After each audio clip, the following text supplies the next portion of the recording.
오늘은 하나님께서 주신 말씀이 창세기에서부터 계시록까지 70권의 전체적인 내용을 쭉 이렇게 말씀을 전하고자 원합니다.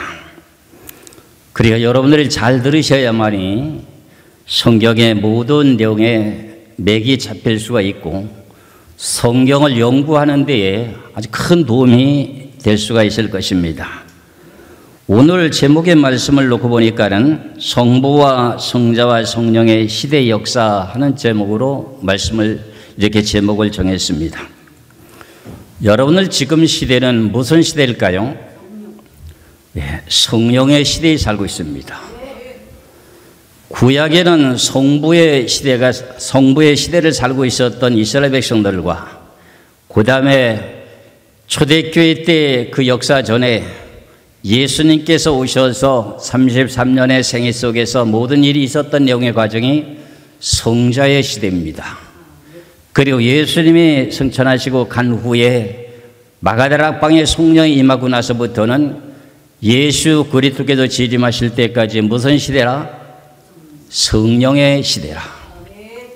오늘 그 말씀을 전가하기 위해서 창세기에서부터 이제 6,000년의 역사에 대한 내용을 쭉 이렇게 핵심의 줄거리를 말씀을 드리고자 원합니다.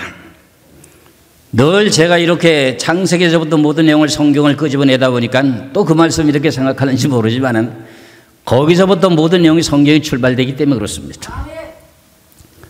지난번에 제가 말씀드린 내용이 선악과의 비밀과 십자가의 두의 비밀을 말씀드렸습니다.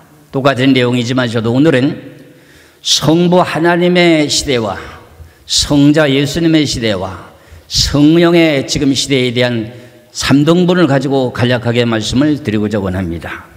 그 내용의 역사가 몇 년이냐? 6,000년입니다. 그 6,000년 기간 동안에 어떠한 일이 있었는가 하는 내용을 간략하게 잠시 말씀을 드리고자 원합니다. 먼저 이렇게 6,000년의 역사를 다시금 재창조하게 되는 동기는 무엇 때문에 재창조하는 것이다? 선악과를 따먹은 것 때문에. 선악과의 비밀이라고 하는 내용이 너무너무 많습니다. 성경은 거기에서 모든 내용이 기록되어 있고 성경의 신구약의 모든 70권은 누구를 위해서 기록되어 있다? 예수 그리스도에게 초점을 맞춰 기록되어 있다. 선악과를 따먹자마자 하나님께서 바로 말씀하신 내용이 뭐냐? 지구의 역사의 재창조를 하시겠다고 시작하게 된 내용의 말씀이 창세기 3장 1절에 15절까지의 뱀과 여자의 후손과 뱀의 후손과 여자의 후손으로 나눠지게 되게 됩니다. 그 내용의 시발점이 뭐냐? 결국은 지구의 역사를 다시금 재창조하는 시발점이 됩니다. 이것을 우리가 먼저 잘 알고 깨달아서 창세기 3장을 또 보시기 바랍니다. 창세기 3장을 보시겠습니다. 창세기 3장에 10절부터 보시겠습니다. 10절부터. 창세기 3장 10절부터. 이르되 내가 동산에서 하나님의 소리를 듣고 내가 보설섬으로 두려워하여 숨었나이다. 이르시되 누가 너의 보설섬을 내게 알렸느냐? 내가 네게 먹지 말라 명한 그 나무 열매를 네가 먹었느냐? 아담이 이르되 하나님이 주셔서 나와 함께 있게 하신 여자 그가 그 나무 열매를 내게 줌으로 내가 먹었나이다. 여호와 하나님이 여자에게 이르시되 네가 어찌하여 이렇게 하였느냐? 여자가 이르되 뱀이 나를 꾀임으로 내가 먹었나이다. 여호와 하나님이 뱀에게 이르시되 네가 이렇게 하였으니 네가 모든 가축과 들의 모든 짐승보다 더욱 저주를 받아 배로 다니고 살아있는 동안에 흙을 먹을지니라. 선악과를 따먹고 나서 선악과를 따먹게 된 동기에 대한 범죄한 죄인들을 신문하는 거예요. 맨 첫 번에는 언약을 맺었던 사람이 누구였습니까? 아담이죠. 그럼 아담아 넌 뭐 때문에 옷을 벗었다고 하느냐? 왜 숨었느냐? 이렇게 말씀하고 계시거든요. 네가 그렇다면 내가 먹지 말라고 언약을 정했던 선악과 따먹었느냐? 따먹었습니다. 누가 줘서 따먹었느냐? 나의 아내 되는 배필이라고 하는 하와가 줘서 따먹었습니다. 하와에게 물었습니다. 너는 왜 이렇게 따먹었느냐? 뱀이 나를 꼬임으로 따먹었나이다. 그리고 그 다음에는 뱀에게 뭐라고 말해요? 너는 왜 따먹었냐 이렇게 말하지 않았습니다. 그가 장본인이기 때문에 많은 신학자들과 많은 사람들이 말하기를 뭐라고 말하느냐? 사단마귀에 대한 실체에 대한 내용 가운데 타락한 천사가 뱀에게 들어가가지고 선악과를 따먹었다 이렇게 말합니다. 아닙니다. 성경 자체를 자세히 보시면 절대로 그렇지 않습니다. 계시록까지 이 내용이 쫙 연결되게 되어 있습니다. 그러면서 15절의 말씀에 뭐라고 하느냐? 잘 보시기 바랍니다. 뱀에게 뭐라고 말해요? 14절부터 봅니다. 여호와 하나님의 뱀에게 이르시되 네가 이렇게 하였으니 네가 모든 가축과 들의 모든 짐승보다 더욱 저주를 받아 배로 다니고 살아있는 동안에 흙을 먹을지니다 하면서 내가 너로 그럽니다.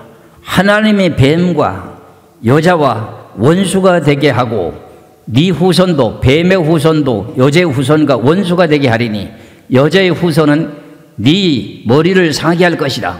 뱀의 머리를 상하게 할 것이다. 너는 그래 뱀은 그의 발꿈치를 상하게 할 것이라 하시고 그랬어요. 그래서 결국은 여기서부터 성경의 출발이 6,000년의 시작이 지금 시작되는 걸 공식적으로 하나님께서 선포하십니다. 이제 선악과를 따먹었으니까는 6,000년 동안에 재창조를 시작하게 되는데 이 지구를 완전히 다시금 회복시키고 모든 내용을 이기기 위해서는 여자의 후손으로 오실 귀한 아들이 있다. 그 아들이 누구냐? 예수 그리스도를 처녀라고 하는 마리아를 통해서 이 땅에 태어나게 만들 것이다 하는 그 내용이 선포가 창세기 3장 15절입니다. 그렇죠? 이때에서부터 6,000년의 재창조 작업을 선포하는 내용입니다. 그래서 결국은 뱀의 후손과 여자의 후손으로 이 지구의 영적인 관계가 갈라지게 되면서 지구의 종말에까지 이르게 되게 됩니다. 그러는 내용 가운데 선악과를 따먹고 난 후에 그 다음에 하나님께서 아담과 하와에게 말씀했던 모든 내용이 뭐냐면은 네가 얼굴에 땀이 흘러야 식물을 먹을 것이라 했던 내용의 뜻을 따라서 땅의 저주를 받고 천지만물이 전부 다가 변화가 이루어졌죠. 그렇죠? 그러는 가운데 창세기 4장에 가서 아담과 하와가 동침하게 되므로 가인과 아벨을 낳게 됩니다. 가인과 아벨을 낳게 되면서 이제 두 형제가 자라서 하나님 앞에 제사를 드리게 되는데 가인은 자기가 농사진 곡식으로 하나님 앞에 제물을 드렸고 아벨이라고 하는 사람이 양의 처식과 기름을 하나님 앞에 제사를 드리게 됩니다. 그런데 동생이라고 하는 아벨의 제사의 제물은 받으시고 가인이라고 하는 형의 제물은 받지 않습니다. 그러고 나자 바로 무슨 일이 벌어지느냐?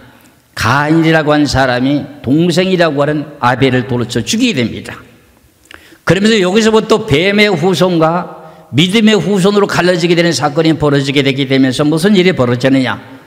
그 다음에 아벨이 죽게 됨으로 말미암아서 아벨 대신에 누굴 대신 하나님이 씨를 주셨다 그랬습니까? 셋을 주셨다고요. 그래서 아담으로부터 그 다음에 제 셋을 이어서 10대 손으로 태어나게 되는 노아 홍수 때까지에 대한 그 내용이 성경에 기록되어 있는데 노아가 500세 된 후에 셈과 함과 야벳을 낳게 되고 난 후에 방주를 만들려고 하는 하나님께서 선포하시게 되는 내용이 우리 창세기에 나오게 됩니다. 그러면서 하나님께서는 이제 1656년이라고 하는 세월 동안 선악과를 따먹고 1656년이라는 세월 동안에 무슨 일이 벌어지느냐? 죄악이 관연해 가지고 하나님께서는 사람 죄심을 한탄하심으로 지구를 심판하겠다고 하면서 그 중에 의로운 사람 하나 선택했는데 누굴 선택했어요? 노아를요. 너는 내가 지시하는 모든 것을 따라 방주를 지어라 해서 하나님의 지시를 따라 방주를 만들게 되면서 홍수 심판으로 말미암아서 1656년에 이 지구에 죄악된 모든 백성들은 심판하고 죽여버립니다. 그리고 난 후에 다시금 노아가 방주에 들어간 8식구를 통해서 생육하고 번성하게 되는 내용 가운데 셈과 함과 야벳이라고 하는 이 세 아들을 통해서 지금까지 현재 750억의 인구가 지금 살고 있습니다. 여러분들 그거 다 인정하시죠? 그렇죠? 그러면서 1656년에 무슨 일이 있었다? 선악과를 따먹고 홍수 심판이 있었다. 홍수 심판이 있었어요. 그럼 여기서부터 잘 여러분들이 생각하셔야 됩니다. 창세기 3장 15절에서 뱀과 여자와 뱀의 후손과 여자의 후손과 이렇게 갈라지게 되면서 있게 되는 내용이 뭐냐면은, 그러고 나서부터 죄악에 관연하게 되고 홍수 심판하게 되는 그 기간까지가 몇 년이라고요? 1656년. 이걸 BC로 계산하면 조금 차이가 납니다. 사실은 예수님이 탄생된 내용을 갖다가 BC 3년이라고 하는 사람, 아니면 5년이라고 하는 사람, 4년이라고 하는 사람이 이렇습니다. 그런데 선악과를 따먹고부터 나이를 계산하게 되면 정확하게 나와요. 그래서 홍수 심판이라고 하는 내용을 BC로 말하지 않고 정확하게 아담으로부터 태어난 그 모든 사람들에 대한 연령을 따져서 계산해 보면 1656년에 홍수 심판이 있게 되는 사건이 있게 됩니다. 그 내용의 말씀을 창세기 7장 어디서부터 보시냐면은 1절에서부터 12절까지인데요. 이제 거기까지 다 볼 수는 없고 6절에서부터 12절까지의 말씀을 보시겠습니다. 6절에서부터 창세기 7장 6절에서 12절까지입니다. 홍수가 땅에 있을 때 노아가 600세라. 홍수 심판은 노아 나이 몇 세예요? 600세. 노아는 아들들과 아내와 며느리들과 함께 홍수를 피하여 방주에 들어가고 전결한 짐승과 부정한 짐승과 새와 땅에 기는 모든 것은 하나님이 노아에게 명하신 대로 암수 둘씩 노아에게 나와서 방주로 들어갔으며 7일 후에 홍수가 땅에 덮이니 노아가 600세 되던 해에 둘째 달 그 달 11일 날에 그날에 큰 기품의 샘들이 터지며 하늘의 창들이 열리며 40주야를 비가 땅에 쏟아졌더라. 이때가 몇 년이라고요? 1656년. 지금 제가 말씀드리는 내용은 무슨 시대에 대한 내용을 지금 말씀드리는 거죠? 성부 하나님의 시대를 지금 말씀드리는 거예요. 잘 들으셔야 돼요. 성자 시대가 따로 있고 성령 시대가 따로 있고 성부 시대가 따로 있다는 거예요. 성부와 성자와 성령이 삼위가 하나다? 둘이다? 셋이다? 하나다. 이 내용을 오늘 마태복음 28장에서부터 말씀하신 내용에 성부와 성자와 성령의 이름으로 세례를 베풀고 하는 내용, 이게 성부가 삼위가 삼위일체라는 내용의 뜻입니다. 그럼 먼저 성부에 대한 내용의 사역을 지금 소개하는 거예요. 여러분들 잠깐 무슨 이야기인가 이렇게 생각하지 마시고 잘 들으셔야 돼요. 지금 홍수 심판이 몇 년 만에 이루어졌다? 선악과 따먹고 1656년에 홍수 심판이 있게 되게 됩니다. 그러고 난 후에 셈과 함과 야벳을 통해서 생육하고 번성하는 동안에 300년이 넘어갑니다. 그러는 가운데 갈대에 우리에 살고 있었던 아브라함을 75세 때 하나님이 불러냅니다. 그때가 얼마냐면은 홍수 심판 후에 367년 되는 해에 아브라함을 75세 때 불러냅니다. 갈대우에서 하나님께서 노아의 세 아들 가운데 셈과 함과 야벳 세 가족 중에서 셈은 하늘나라의 천상의 복을 받는 동안은 내용의 예언을 따라서 천상의 복을 받게 될, 하늘나라 복을 받게 될 셈의 후손으로 태어나게 된 아브라함을 불러내는 거예요. 이것이 홍수 심판 후에 몇 년? 367년. 그러면은 이 내용의 말씀을 가지고 1656년에서 367년을 플러스 하면 몇 년일까요? 2023년이 됩니다. 아브라함을 불러내는 그 당시부터 약 이제 예수님이 오시기까지의 약 2000년 동안 남겠어요. 약 2000년 동안, 2000년 좀 못 됩니다. 그 기간 동안에 이제 하나님의 사역이라고 하는 역사가 계속 이루어지는 것을 생각하시면서 여러분들이 보셔야 됩니다. 그래서 하나님께서는 창세기의 3장 15절에 약속한 내용의 뜻을 따라서 홍수 심판을 하고 그 다음에 믿음의 후손이라고 하는 믿음의 후손이 될 만한 아브라함을 갈대우르에 살고 있는 아브라함을 불러냅니다. 그렇죠? 불러내는데 아브라함에게 뭐라고 약속하시느냐? 창세기 12장 1절에서부터 3절까지 말씀을 보시겠습니다. 창세기 12장 1절에 3절까지입니다. 여호와께서 아브라함에게 이르시되 너는 너의 고향과 친척과 아비의 집을 떠나 내가 네게 부여줄 땅으로 가라. 내가 너로 큰 민족을 이루고 내게 복을 주어 내 이름을 창대하게 하리니 너는 복이 될지라. 너를 축복하는 자에게는 내가 복을 내리고 너를 저주하는 자에게는 내가 저주하리니 땅의 모든 족속이 너로 말미암아 복을 얻을 것이니라 하신지라. 여기서부터 복음이 시작되는 거예요. 아브라함이라고 하는 믿음의 조상을 갖다가 불러내는데 75세 때 불러내면서 뭐라고 말씀하시느냐?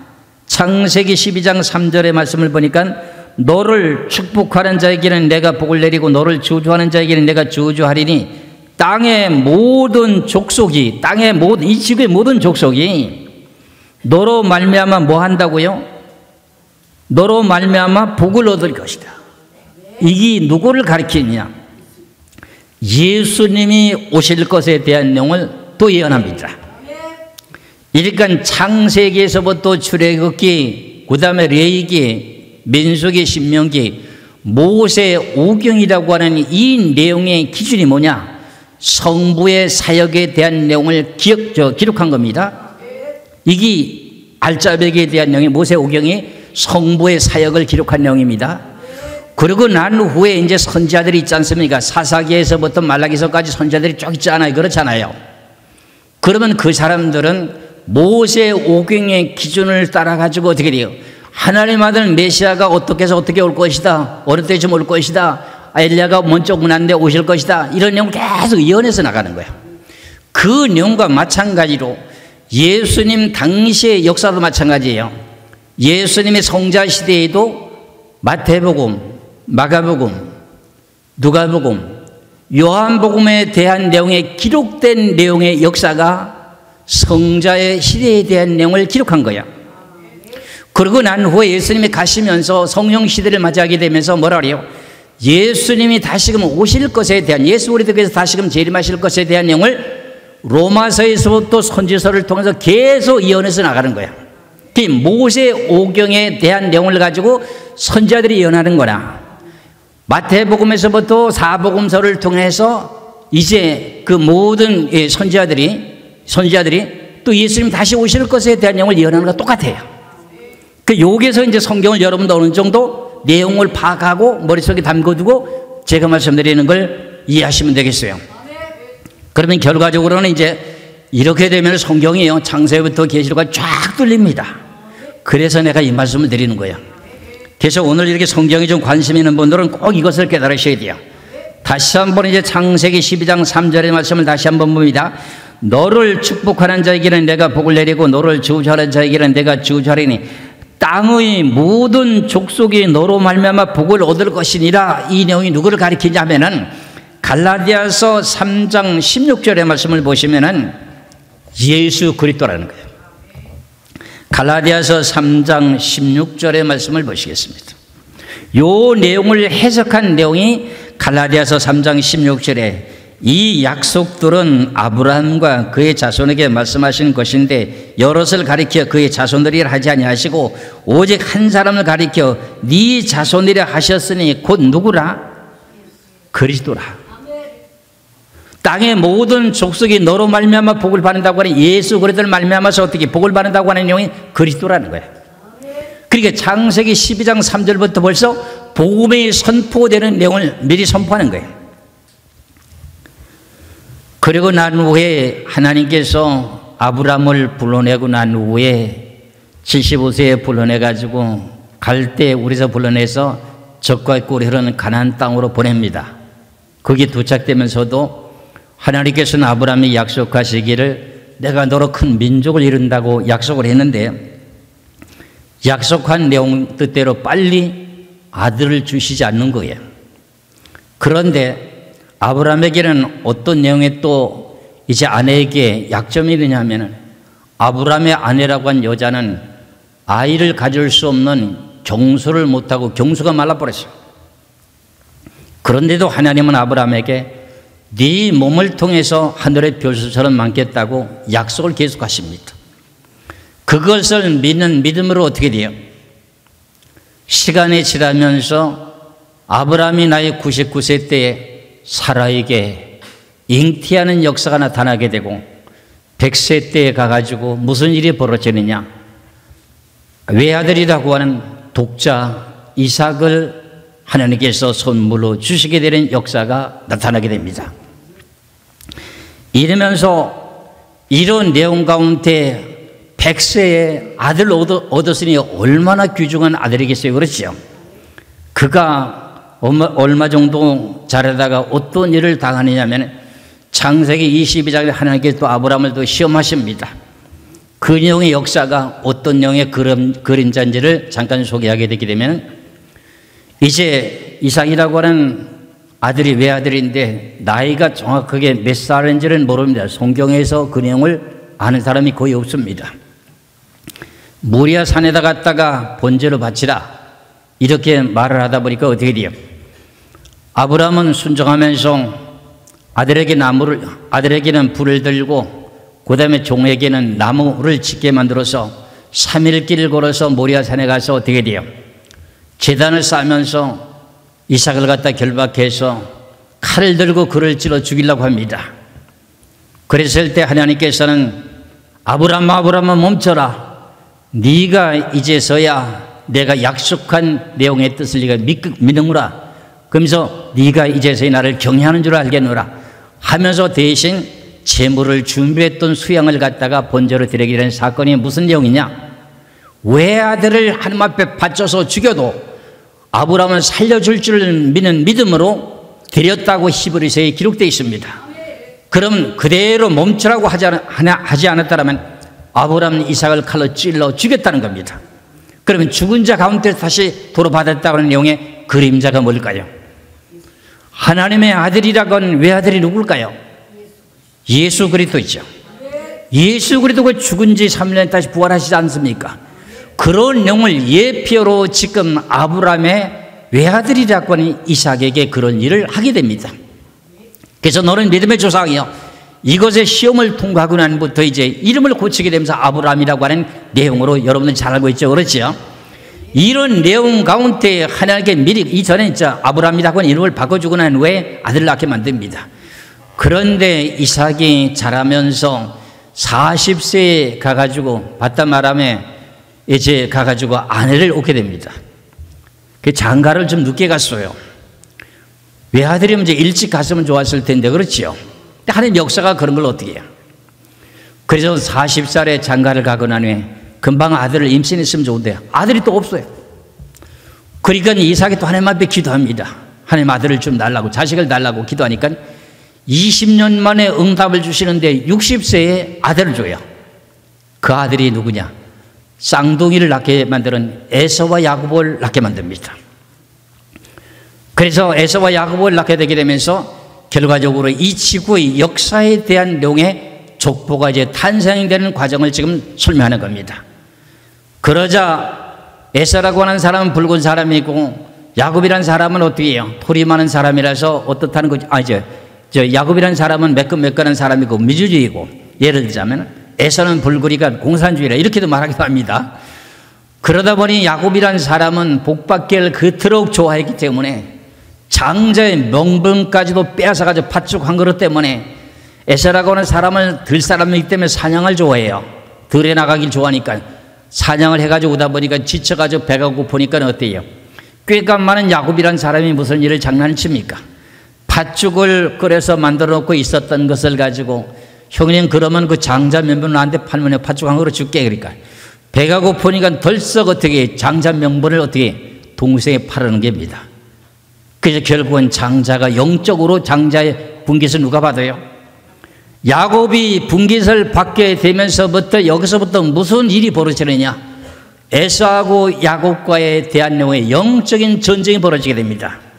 그래서 에서는 야곱을 죽이려고 하니까 그때서부터 야곱은 도망가기 시작하는데 외삼촌 집에 가서 20년 동안 머무는 동안에 외삼촌의 두 딸하고 몸종 둘하고 네 사람을 통해서 12아들을 얻게 되게 됩니다.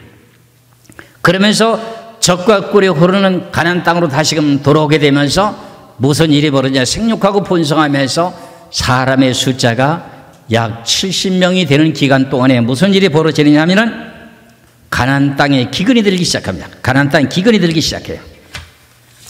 그러다 보니 애굽 땅이라는 곳에는 양식이 풍부한데 가나안 땅엔 기근이 들다 보니까 식량을 사러 애굽에 몇 번을 왔다 갔다 하다 보니까 거기서 무슨 일이 벌어지냐면은 요셉이를 만나게 되는 사건이 벌어져 가지고 야곱이라는 사람은 자기가 그토록 사랑했던 요셉이 죽은 줄 알았는데 살아있다는 소식을 들으면서 어떻게 돼? 애굽으로 내려가게 되는데 그때 가게 된 사람의 숫자가 얼마라고요?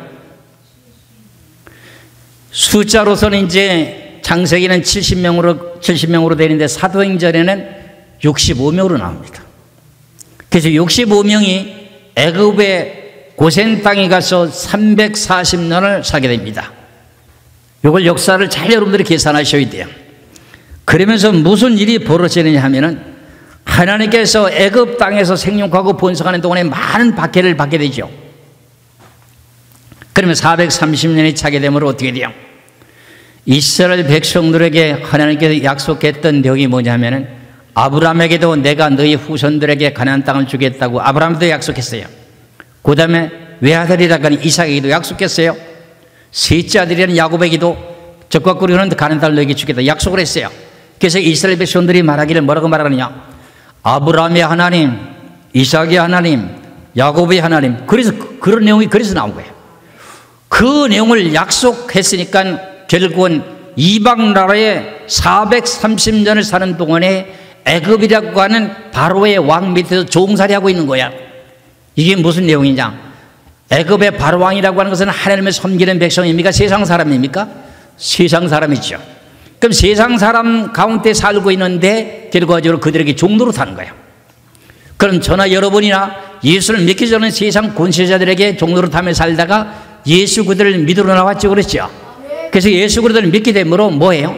죄와 사망의 법에서 해방됐다고 로마서 8장 1절에서 말씀하고 있잖아요. 1절 2절에서. 그렇죠? 애굽에 있는 이스라엘 백성들도 애굽에 가서 430년 동안 종살이 하다가 하나님께서 출애굽시키기 위해서 모세를 불러냅니다. 모세가 바로왕 궁전에서 바로왕의 딸에 지금 어떻게 사위로 지금 삼으려고 했던 사람인데 결과적으로 어떻게 돼? 거기서 뛰쳐나와 가지고 미디안 땅으로 도망가 가지고 이드로라고 하는 대제사장의 딸과 결혼해 가지고 무슨 일을 해요? 양을 치다가 하나님 앞에 부름받게 되는 사건이 벌어지게 되는데 그 내용이 출애굽기에 나옵니다. 지금 제가 무슨 내용을 잠깐 말씀드리니까 잘 이해하셔야 됩니다. 성부의 사역에 대한 말합니다. 성부에 대한 내용. 출애굽기 3장의 말씀을 놓고 보면 1절에서부터요. 이게 어디까지냐면은 22절까지인데 그 내용이 너무 길기 때문에 잠깐 제가 말씀드리면은 3장 1절 2절까지만 보겠어요. 출애굽기 3장 1절에서 2절에 모세가 그의 장인 미디안 제사장 이드로의 양떼를 치더니 그 떼를 광야 서쪽으로 인도하여 하나님의 산 호렙의 이름에 여호와의 사자가 떨기나무 가운데서 나오는 불꽃 안에서 그에게 나타나시니라. 그가 보니 떨기나무에 불이 붙었으나 그 떨기나무가 사라지지 아니하니라 그랬어요. 그럼 출애굽기 3장 1절에서 2절의 말씀을 이게 모세가 미디안 땅에 도망갔다가 이드로라고 하는 여자를 만나가지고 이드로의 이드로의 딸이라고 하는 만나가지고 결혼했습니다. 그런데 여기서 지금 하나님께 부름을 받습니다. 매저번에는 아브라함을 갈대아울에서 불러내더니 모세는 어디서 또 불러요? 미디안 땅이라고 하는 자기 장인의 양떼를 치다가 부름을 받게 됩니다. 그러면서 내가 어떻게 애굽의 바로왕 밑에서 궁정에 살다가 도망하는데 내가 바로왕 앞에 가서 어떻게 이스라엘 백성들을 이끌어내릴 수 있겠습니까? 그러니까 하나님이 어떻게 말씀하냐? 가라 임마. 내 말만 듣고 순종하고 가라. 내가 어떻게 또 이스라엘 백성들에 가서 뭐라고 변명합니까? 누가 보냈다고 말합니까? 스스로 계신 분이 가라고 해서 왔다 그래라. 그러다 내 중에는 여호와 하나님의 이름이라고 하는 것은 내가 너희 처음으로 알려줍니다. 여호와 하나님께서 보냈다고 해라. 그리고 가나안 땅에 가서 장로들을 모집하고 너희들을 이제는 애굽 땅에서 출애굽시키려고 한다. 그 여러분들 각오해라. 그러면서 그 중에 이제 아론을 선택을 해가지고 모세하고 아론하고 이제 애굽 왕에게 가서 우리 이스라엘 백성들이 하나님 나타나시는데 히브리 사람의 하나님 나타나시는데 이스라엘 백성들을 갖다가 광야길을 3일길을 가서 제사를 지내도록 우리 백성들을 놔주세요. 못 놔줘. 그 결과적으로 애굽의 바로왕은 놔주지 않는 거지. 그렇죠? 그래가지고 하나님께서는 어떻게 돼요? 모세를 통해서 10가지 재앙을 막 쏟아붓습니다. 첫째에서부터 10번째 재앙까지 쏟아보니까 그제서 어떻게 돼요? 이스라엘 백성들을 보내도록 하게 되는데 이제 나오게 되는 무렵에 무슨 일이 벌어지냐? 출애굽 사건이 벌어지잖아요. 그렇잖아요. 출애굽 사건이 벌어지는 그 내용 자체가 결과적으로 유월절 양을 잡아 먹으면서 나오게 되는 유월절 양이 누구라는 거지요? 예수님. 그러니까 이 사람들은 벌써 아브라함의 후손인데 하나님 약속하신 하나님의 아들이 여자의 후손으로 오실 예수 그리스도를 믿는 믿음을 여기서부터 이제 메시아가 오실 것에 대한 내용을 믿는 믿음을 갖고 있는 거예요. 이게 성부의 사역에 대한 내용의 뜻을 제가 말씀드리는 거예요. 그럼 출애굽기 12장을 보시겠어요? 출애굽기 12장 1절에서부터 출애굽기 12장 1절에서부터 내용이 좀 깁니다만은 제가 간략하게 말씀드리면은 5절부터 쭉 보겠어요. 5절부터 4절부터 보셔야 되겠네요. 4절 출애굽기 12장 4절부터 그 어린 양에게 대하여 식구가 너무 적으면은 그 집의 이웃과 함께 사람 수를 따라서 하나를 취하여 각 사람이 먹을 수 있는 분량에 따라서 너의 하나님 어린 양을 계산할 것이니라. 너의 어린 양은 흠없고 1년 된 수컷으로 하되 양이나 염소 중에서 취하고 이달 19날까지 간직하였다가 해질 때 이스라엘 회중이 그 양을 잡고 그 피를 뭐예요?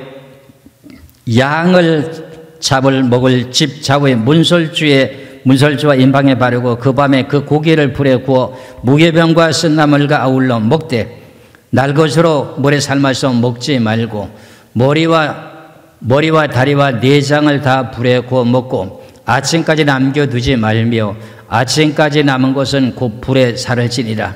너희는 이것을 이렇게 먹을지니 허리에 띠를 띠고 발에 신을 신고 손에 지팡이를 잡고 급히 먹으라. 이것이 여호와의 유월절이니라. 이러면서 애굽에서 종살이했던 400년, 아까 내가 430년이라고 했죠, 그렇죠? 400년 동안에 종살이합니다. 그 전에 30년 동안 뭐다? 요셉이가 총리로 있었을 때는 덕을 받거든요. 종살이가 아니고 전체적으로 430년으로 봅니다. 430년 동안 애굽의 바로왕 밑에 정권 안에 살다가 출애굽하는 사건이 죄와 사망에서 벗어나게 되는 천국을 향해서 가는 출애굽 사건이에요. 이런 내용의 사건 속에서 결국은 어떻게 돼요? 이스라엘 백성들이 나오게 됩니다. 나오게 되는데 10번째 재앙이라고 하는 재앙은 맨 첫 번째 재앙은 이스라엘 백성, 애굽의 백성들에게 첫 번째 재앙은 피가 되는 재앙이고 제일 마지막 때 재앙이라고 하는 것은 장자를 죽이는 재앙이에요. 이 장자를 죽이면 시족을 멸하는 거 아니에요. 그것을 죽이는 것 때문에 바로 왕이 야 이스라엘 백성들 나가라 막 쫓아내는 거예요. 그럴 때 하나님께서 말씀하시길 너희들이 쫓아나오게 될 때 가만히 있지 말고 우리들에게 금은 보석 같은 거 모든 거 다 달라고 요구해라. 그러면 그들이 급해가지고 너희 빨리 줘가지고 내보낸다. 장자를 죽이는 판이니까 말이잖아요. 그래가지고 금은 보화를 다 가지고 나오게 만드는 내용이 뭐냐? 너희들이 람세스라고 하는 국고성을 건축했던 그보다는 품값을 찾아오는 거예요, 대신. 그런 가운데 그걸 가져와서 시내산 아래 머물게 되는데 결과적으로 뭐예요? 성막을 짓는데 또 하나님 앞에 드리잖아요. 그런데 이제 출애굽해가지고 어떻게 돼요? 출애굽을 해가지고 저 어떻게 해요? 지중해 바다 쪽으로 블레셋 쪽으로 가면은 이제 한 일주일이면 가는 길인데 그쪽으로 안 가고 어떻게 해요? 홍해 바다 쪽으로 길을 돌리는 거예요. 홍해 바다 쪽으로 길을 돌리다 보면 홍해 바닷가에 와가지고 머물러 있는 사이에 그만 이스라엘 백성들이 가도 갈 길이 없는 거예요. 홍해 바다가 가로막혀 있으니 갈 수가 없잖아요. 그러다 보니까 바로 왕이라고 하는 왕에게 소문이 들어갔어요. 이스라엘 백성들이 블레셋으로 가지 않고 지금 홍해 바다를 길에 가서 막혀나이다. 저 백성들을 지금 쫓아가서 다 죽여야 됩니다. 끌고 종살해야 됩니다. 이런 식으로 밑에 부하들이 어떻게 해요? 보고를 했더니 그럼 가자 하고 어떻게 돼요?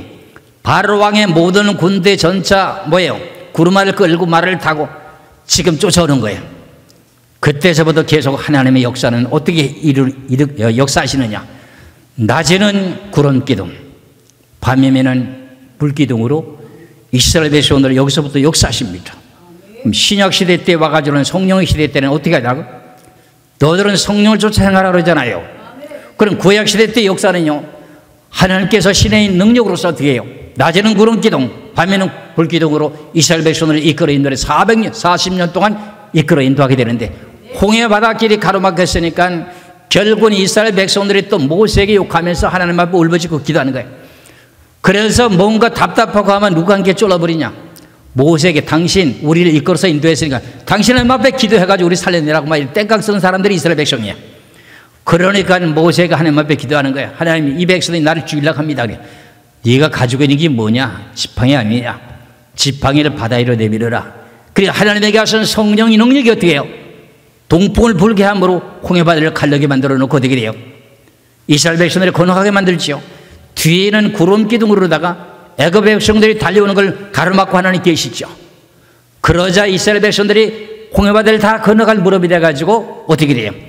뒤에 애굽의 바로 군대 앞에 구름 기둥으로 가리우고 있었던 것을 갖다가 돌이 이스라엘 백성 앞으로 옮기고 그 애굽의 백성들이 이스라엘 백성들을 따라서 어떻게 홍해 바다를 건너려고 지금 말을 타고 다 달려오고 있는 가운데 어떻게 홍해 바다의 한 반쯤 오다 보니까 하나님께서 모세를 통해 이스라엘 백성들이 다 건너갔으니까 어떻게 돼요? 다시금 바람을 불게 해가지고 홍해 바다를 다시금 합치게 해라. 그래갖고 애굽의 모든 군대와 애굽의 바로왕까지 다 죽게 만드는 사건이 벌어지잖아요. 그러고 나서 이제 이스라엘 백성들의 출애굽하게 되게 되는데 아이고 오늘 이거 다 할 것 같지도 않네요 지금요. 지금 빨리 하려고 하는데 홍해 바다를 건너고 난 후에 3일 길을 가다 물이 없어서 마라의 쓴물을 만나게 되면서 모세에게 또 원망하게 되니까 하나님께서 나무가지 하나를 지시해서 그걸 가지를 던졌더니 쓴물이 단물이 돼서 먹게 되고 거기서 다시금 시내산까지 오게 되는 동안에 약 1개월이 지나는 동안에 하늘에서부터 만나가 내리기 시작하게 되게 됩니다. 그러면서 시내산에 이르러 가지고 천막을 치고 난 후에 모세가 시내산으로 올라갔다 내려갔다 올라갔다 내려갔다 7번이라고 하는 내용을 하나님 앞에 올려내립니다. 모세가 시내산에 몇 번 왔다 갔다 한다고요? 7번이요. 7번 갔다 왔다 하는 가운데 무슨 일이 벌어지냐? 하나님께서 말씀을 받아가지고 이스라엘 백성들에게 어떻게 말씀을 공포하게 됩니다. 그러더니 이스라엘 백성들은 그 말씀에 우리가 순종하겠나이다. 그러면서 약속했던 그 내용이 뭐냐? 출애굽기 24장입니다. 출애굽기 24장 1절에서부터요 8절까지인데요 4절부터 보시겠어요. 4절부터 좀 빨리빨리 해야 되겠는데 4절부터요 출애굽기 내가 뭐라 했어요? 마태복음에 있어요? 네, 출애굽기 24장 4절에서부터 8절까지요. 모세가 여호와의 모든 말씀을 기록하고 이른 아침에 일어나다 산 아래에 제단을 쌓고 이스라엘 12지파대로 12기둥을 세우고 이스라엘 자손의 청년들을 보내어 여호와께서 서로 번제와 화목제물을 드리게 하고 모세가 피를 가지고 반은 여러 양푼에 담고 반은 제단에 뿌리고 언약서를 가져다가 백성에게 낭독하여 듣게 하니 그들이 이르되 여호와의 모든 말씀을 우리가 준행하리이다. 모세가 그 피를 가지고 백성에게 뿌려 이르되 이는 여호와께서 이 모든 말씀에 대하여 너희와 세우신 언약의 피다 그랬어요. 모세가 시내산에 올라갔다 내려갔다 하는 가운데 하나님께서 주시는 말씀을 받아가지고 이스라엘 백성들에 공포했더니 이스라엘 백성들이 그 말씀을 순종하겠다고 했습니다. 그리고 난 후에 12지파의 기둥들을 세우고 난 후에 소를 잡아가지고 피를 받아갖고 여러 양분에 나눴어요. 하나는 본제단에 갖다 쏟아야 될 피를 갖다가 담아놓고 하나는 백성들에게 피를 뿌리면서 말하기를 이 피는 짐승의 피입니다. 짐승의 피를 받아 뿌리면서 이거는 언약의 피다. 언약의 피다. 언약의 피다 하고 뿌리는 거예요. 그 언약의 피라고 하는 내용이 뭐냐? 예수 그리스도 메시아로 가는 분이 메시아라고 하는 분이 와서 십자가에서 피 흘려 죽어야만이 너희들이 모든 죄를 용서받게 된다 하는 내용이 지금 여기 약속되어 있습니다. 여기서 결과적으로는 요 내용의 약속의 뜻대로 이제 마태복음의 27장의 말씀을 놓고 보면 28절에 마태복음 26장 28절에 보면은 예수님이 십자가 지시기 전에 무슨 일을 합니까? 성찬 예식을 하면서 제자들에게 떡을 떼면서 나눠주기를 이 떡을 받아 먹으라. 이것은 내 몸이다. 포도주잔을 받으면서 축사하시고 제자들에게 나눠주면서 이 피는 언약의 피니라 하고서는 어떻게 돼요? 나누십니다. 그게 결과적으로는 출애굽기 23장 8절에 모세가 짐승의 피를 받아가지고 백성들에게 뿌렸던 그 내용의 피가 예수님의 피라는 거예요. 그러니까 성부 시대에는 전부다가 누구에게 모든 내용을 이끌어 인도하는 사명이죠. 성부의 시대에 대한 내용의 언약의 약속은 누구에게 이끌어 인도하는 내용이지요? 성자 시대라고 하는 예수님께로 이끌어 인도하는 사명입니다. 이래서 결국은 어떤 일이 벌어지느냐? 그래서 결국은 예수님이 십자가에 피 흘리실 것에 대한 내용을 이렇게 말씀하신다고 하는 걸 잘 깨달으시길 바랍니다. 그럼 저 빨리 건너뛰면서 그러고 난 후 이제 이 연서가 쭉 연결되면서 마지막 이 연서가 뭐지요? 말라기서죠. 그렇죠? 말라기서에 보면 이스라엘 백성들이 메시아가 오시기 전에 누가 먼저 와야 된다고 말했습니까? 엘리야가 먼저 와야 된다고 약속하셨습니다. 그 내용의 말씀을 말라기 4장 5절의 말씀을 보겠습니다.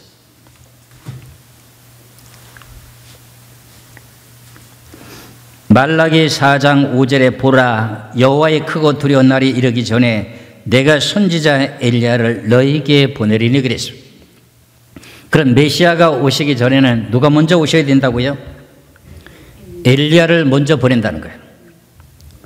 그래서 엘리야라고 하는 사람이 누구였었지요? 세례 요한이 예수님보다 6개월 전에 나타나서 광야에 외치는 자의 소리라고 하는 이사야 선지자가 예언된 말씀대로 지금 역사하십니다. 여기까지가 결과적으로는 성부의 시대, 이제는 성자의 시대로 지금 넘어가게 됩니다. 성자의 시대가 마태복음, 마가복음, 그 다음에 누가복음, 요한복음 이 3장에 대한 내용의 자체가 예수님이 탄생되는 데서부터 죽임을 당하고 승천할 때까지 그 모든 내용의 기록을 말한다고 이렇게 말해도 됩니다. 그래서 오늘 내용의 그 말씀 가운데 마태복음에서 이제 예수님이 탄생되는 그 내용이 이제 그 마태복음 1장에서부터 1절에서부터 17절까지 내용이 나오죠. 그렇죠? 그 내용이 언제 가서 언제 예언됐던 내용이냐? 선악과를 따먹고 바로 뱀과 여자와 원수가 되게 하고 여자의 후손은 어떻게 돼요? 여자의 후손으로 오실 메시아가 있었다는 내용이 그때 가서 4000년 만에 바둥타치하게 되게 되면서 성부의 시대가 끝이 나고 성자의 시대가 시작되면 문이 열립니다. 몇 년 동안? 33년. 태어나면서부터 사역은 3년 반. 태어나는 역사에서부터 계산하면 33년에 대한 예수님의 성자의 시대의 역사가 이루어지게 됩니다. 그 내용의 말씀을 잠시만 말씀드리면서 빨리빨리 가야겠습니다. 야, 이거는 빨리 하려고 했는데 이렇게 빨리 안 되네. 마태복음 1장 1절부터 17절까지인데요. 어디서부터 말씀을 보시냐면 12절부터 보시겠어요. 12절부터. 바벨론으로 사로잡혀 간 후에 여고냐는 스알델을 낳고 스알델은 스룹바벨을 낳고 스룹바벨은 아비웃을 낳고 아비웃은 엘리야김을 낳고 엘리야김은 아소를 낳고 아소르는 사독을 낳고 사독은 아킴을 낳고 아킴은 엘리웃을 낳고 엘리웃은 엘라사를 낳고 엘라사는 마탄을 낳고 마탄은 야곱을 낳고 야곱은 마리아의 남편 요셉을 낳으니라. 마리아에게서 그리스도라 칭하는 예수가 나시니라. 이때까지 대략 역사가 몇 년? 4,000년. 선악과 따먹고 나서부터 창세기 15장에서부터 창세기 3장 15절부터 역사가 4,000년. 4전 이제 3년. 이 역사 속에 마리아에게서 그리스도라는 예수가 탄생되는 거예요. 이것이 무슨 사역이다? 성자의 사역이다. 태어날 때부터 순환을 겪습니다. 예수님은 탄생되면서부터 순환을 겪으면서 말구에서 태어나게 되면 베들레헴에서 태어나게 되면서 헤로드 왕이라고 하는 왕이 결국은 예수님을 죽이려고 합니다. 그러자 하나님께서는 어떻게 돼요? 성령으로 역사하셔가지고 동방 박사들도 다른 길로 가도록 만들어 놓고 이제 마리아하고 요셉이는 어떻게 해요? 아기 예수를 품 안에 안고서는 애굽으로 도망하죠. 그래서 헤로드 왕이 죽게 됨으로 말미암아서 어떻게 돼요? 가나안 땅으로 다시금 들어오게 되는 역사 속에서 예수님이 나이가 이제 30살이 돼갈 무렵에 사역을 시작하게 되는 역사가 나타나게 되죠. 그런데 그에 앞서서 지금 마태복음에서 말씀하시는 내용이 마태복음 3장 1절에 보면은 세례 요한이 말씀하신 내용이 나옵니다. 마태복음 3장 1절에서 2절에 그때에 세례 요한이 이르러 유대 광야에서 전파하여 말하되 회개하라 천국이 가까웠느니라 그랬어요. 세례 요한이 회개하라 천국이 가까웠다고 하는 내용이 뭐냐면 예수님이 오실 것에 대해 예수님이 임박했다고 하는 내용을 지금 말씀드리는 거예요. 그래서 건너뛰면 11절 보세요. 11절 마태복음 3장 11절에 나는 너희로 회개하기 위하여 물로 세례를 베풀거니와 세례 요한은 너희들에게 회개하기 위해서 무슨 세례를 베푼다? 물로 세례를 베풀거니와 내 뒤에 오시는 이는 나보다 능력이 많으시니 나는 그의 신을 들기도 감당치 못하겠노라. 그런 성령과 불러 너희에게 뭐 할 것이다? 세례를 베풀 것이다. 그분이 누구라는 거죠? 예수님, 메시아. 그래서 그분이 오셔가지고 눈먼 자에게 눈을 떠주고 앉을먹이를 일어나게 만들고 벙어리를 말하게 하고 문득병을 낫게 하고 기사와 표적을 나타내면서 결국은 바다 위로 걸어가기도 하고 결국은 풍랑을 잠잠케 해서 바람도 잠잠하게 하고 죽은 자도 살리고 기사와 표적을 나타내면서 무슨 일을 하게 됩니까? 하나님의 귀하신 놀라우신 기적의 역사를 베푸는 거예요. 그런데도 그를 트집잡고 태클을 거는 사람 누구였었어요? 바리새인들과 서기관들이었습니다. 그래서 이렇게 사역을 하게 되면서 이제 오늘 본문의 말씀으로 이제 돌아가게 되게 되면은 마태복음 28장에 와가지고 이제 십자가를 지게 되는 내용의 사건은 잠시 이제 말씀드리겠습니다만은 때가 되게 되면서 어떻게 예수님이 십자가를 지게 되죠. 그렇죠? 십자가를 지게 되면서 무슨 일을 말씀하시느냐? 이제 요한복음 19장에서 말씀하시기를 다 이루었도다 하시면서 십자가에서 운명하시게 되게 됩니다. 그 내용에 구약의 모든 율법을 완성시키는데 부정한 것, 정한 것을 다 깨끗하게 만들었고 절기를 전부 다가 해결했고 안식일을 갖다가 주의 날로 바꾸게 되는 역사도 벌어지고 이런 내용을 다 이루게 되는 역사가 십자가를 지시고 운명하시면서 말씀하시길 다 이뤘도다 하는 거예요. 그러는 내용 가운데 구약시대 때는 출애굽기 24장 8절에 언약의 피라고 하는 피를 뿌리면서 메시아가 와서 피 흘려 죽일 것을 약속을 믿는 믿음을 가지고 신앙생활을 했던 사람들이 어떻게 돼요? 세월이 지나다가 자기가 죽게 되니까 뭐라고 말해요? 열조에게 돌아가 자니라. 구약시대 때는 그림자라고 하는 짐승의 피를 갖다가 죄를 용서받게 되면서 메시아가 와서 피 흘려 죽을 것을 믿는 믿음을 가지고 약속을 믿고 살다가 죽어요. 그럼 그 사람들은 어떻게 되죠? 열주에게 돌아가 자니라 그럽니다. 그러자 예수님께서 십자가에 운명하시면서 마태복음 27장에서 뭐라고 말씀하십니까? 죽고 3일 후에 다시금 부활되는데 자돈 성도의 몸이 많이 일어난다고 하면 부활이 됩니다. 구약의 시대에 메시아가 오실 것을 믿음으로 짐승의 피를 뿌렸던 언약의 피가 결국은 예수님께 와서 당신이 십자가에서 피 흘려 죽어야 될 피기 때문에 십자가 지시고 죽고 3일 만에 부활되면서 자던 성도의 몸이 일어나게 되면서 구원의 역사가 한 단계가 이루어지는 역사가 벌어지게 됩니다. 그러면서 결과적으로 성자의 시대는 끝이 나고 그 다음에 성자의 시대로 모든 것이 다 넘어왔죠. 그렇지요?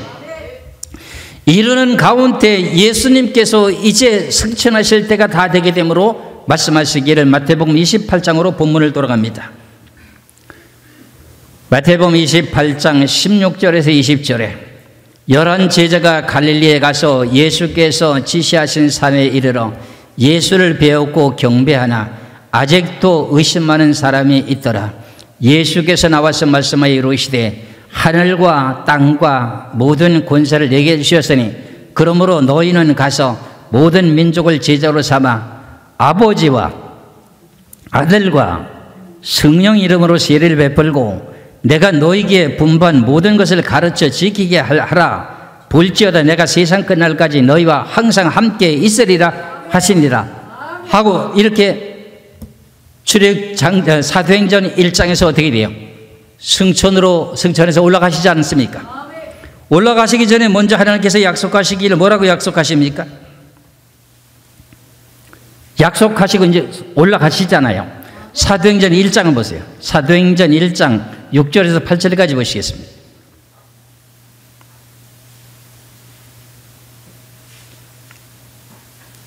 (8절까지가) 아니라 11절까지 보시겠어요? 사도행전 1장 6절에서 11절까지입니다. 그들이 모였을 때 예수께 여쭈어 이르되 주께서 이스라엘 나라를 회복하심이 이때니까 하니 이때 당시 로마 정권 아래서 이스라엘 백성들이 많이 박해를 받았거든요. 그러니까 어떻게 해요? 당신이 그럼 이제는 이 나라의 왕권을 갖고 이스라엘 백성들을 다스릴 그런 당신입니까? 하고 이제 물은 거예요. 이르시되 때와 시기는 아버지께서 자기의 권한에 두셨으니 너희가 알 바 아니요 오직 성령이 너희에게 임하시면 너희가 권능을 받고 예루살렘과 온 유대와 사마리아 땅까지 이르러 내 증인이 되리라.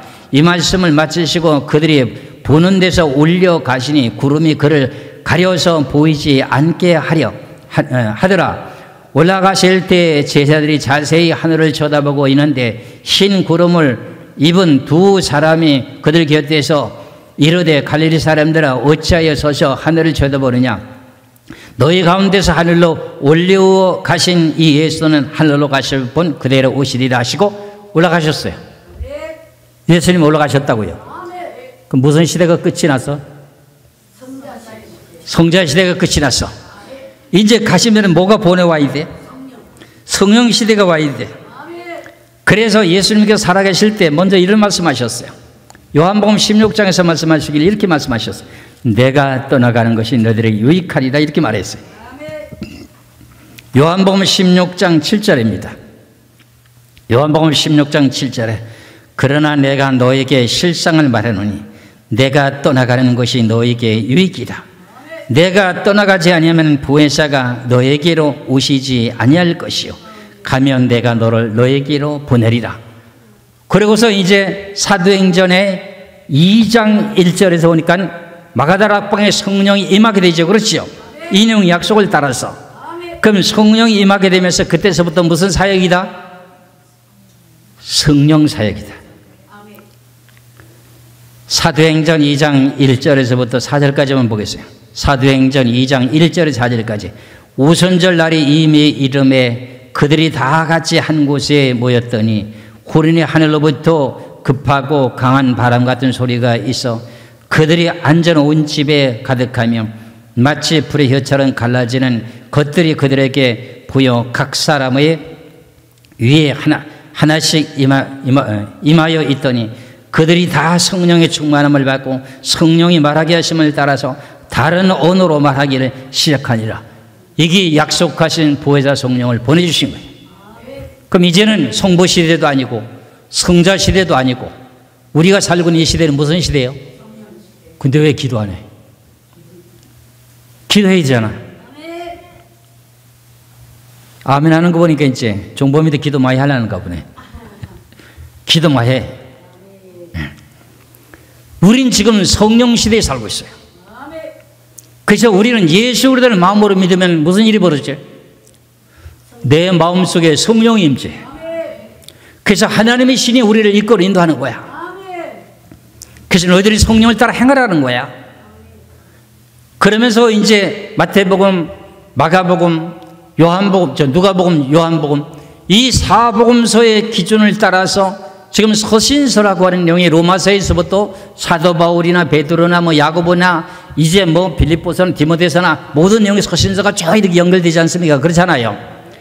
그러니까 앞서서 제가 설명드린 내용과 마찬가지로 모세 오경을 따라서 선지자들이 예언한 것과 예수님의 승천하시고 난 후에 다시 예수 그리스도께서 오실 것에 대한 내용을 다시 예언하는 내용은 똑같아. 그럼 이 세 가지 세 등분이 지금 우리는 살고 있는 시대에 어떻게 살고 있다? 성령 시대에 살고 있다. 그래서 우리는 7년 환란에 들어가게 되면 어떻게 우리가 양육을 받는다? 성령을 따라서 양육을 받는 거예요. 계시록 12장 1절에 6절의 말씀처럼 어떻게 해요? 계시록 12장 1절에 6절의 말씀처럼 여자가 광야로 도망하며 하나님께 1260일 동안 양육한다리잖아요. 그럼 하나님의 영이신가요? 육이신가요? 하나님 영이시잖아요. 그럼 하나님의 성령이 성령 받은 성도들을 양육을 하시는 거야. 양육을 하신다고. 성령을 받지 못하면 양육이 안 돼. 이게 7년 환란에 대한 비밀이야. 그런데 무슨 뭐 환란 전에 들림 맞고 뭐 어쩐다고? 성경에 그런 건 없는데요. 지금 제가 이제 마무리하게 되는데 예수님이 가시면서 내가 다시 구름 타고 오신다고 했어 안 했어요? 했습니다. 그 내용이 계시록의 1장에서 잠깐 말씀드린다고 하면은 이제 계시록 1장을 보시겠어요?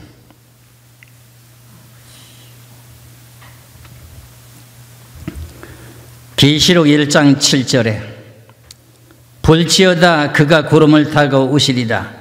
각 사람의 눈이 그를 보겠고 그를 찌른 자들도 볼 것이요 땅이는 모든 족속들이 그로 말미암아 애곡하리니 그러하리라. 아멘. 예수 그리스도께서 구름 타고 다시 오신대 안 오신대요? 오심. 이것이 결국은 계시록까지 22장까지 연결의 끝이야. 그러면 성경의 70권을 지금 오늘 지금 원래 이거 2시간 해야 돼. 2시간 좀 해야 되는데 1시간도 설교 제대로 못했어. 설교 1시간도 제대로 못하면서 지금 어떻게 70권 모든 내용을 좀 쫙 다 훑어버렸어. 성경이 뭔지 아는 사람들은 수지가 맞은 거야. 그게 복받은 사람들이야. 그래서 여러분들은 당신은 복받은 사람입니다 하는 내용을 우리 소개하는 거야. 우리는 지금 성령의 시대에 살고 있면서 성령 시대 2000년 전에 초에 살고 있는 것이 아니라 2000년 말에 지금 살고 있어. 성령 시대는 몇 년이요? 성령 시대는 몇 년이요? 2000년. 그 다음에 성자 시대는 몇 년? 4000년. 성자 시대는 몇 년? 33년. 전체에서 6000년에 대한 내용의 역사를 갖다 여러분들 머릿속에 집어넣어야 되는데 그게 성경이 다 들어와야 된다는 거야. 이걸 빼내갈 수 있어요?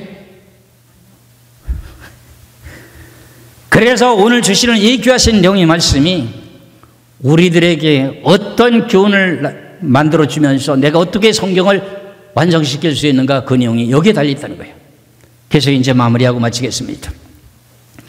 창세기의 선악과를 따먹으면서부터 6000년에 다시금 재창조 작업을 하시겠다고 하는 역사가 창세전부터 미리 예배했던 메시아가 준비되어 있었다는 거야. 선악과를 따먹자마자 바로 여자의 후손으로 메시아가 오실 것을 창세기 3장 15절에서 약속하신 내용의 뜻을 따라서 4000년이 지나자 바로 어떻게 돼요? 마리아 몸에서 통해서 예수 그리스도가 탄생되면서 성자 시대가 열리게 됩니다. 그러고 나면 그 사역이 끝이 나고 예수님께 십자가에 달려서 죽고 3일 만에 부활하시고 승천하시면서 성령의 시대라고 하는 2000년의 역사가 다시 시작되는 거야.